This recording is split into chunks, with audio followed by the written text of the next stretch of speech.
Lead ചെയ്ത ഒന്ന് Vamanapuram നിയോജകമണ്ഡലത്തിൽ UDF lead ചെയ്തു, നെടുമങ്ങാട് നിയോജകമണ്ഡലത്തിൽ UDF ലീഡ് ചെയ്തു, അരുവിക്കര നിയോജകമണ്ഡലത്തിൽ UDF ലീഡ് ചെയ്തു. എത്ര വോട്ടിന്റെ അരുവിക്കര 2800, പിന്നെ വാമനപുരം 4800, നെടുമങ്ങാട് 395.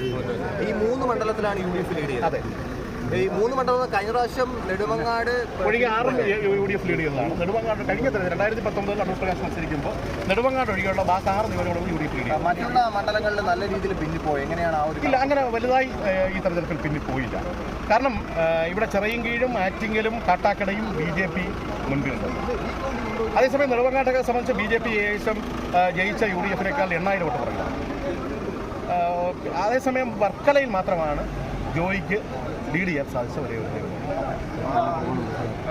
ചേട്ടാ ഇവിടെ കാണുമല്ലേ? അല്ല, ഇവിടെ കാണേണ്ട തിരുവനന്തപുരം ജില്ല ലൈവിൽ വരെയെങ്കിലും വേറെ ഗസ്റ്റിൽ കയറി കൊണ്ടാണ്. ഇവിടെ കാണുമല്ലോ.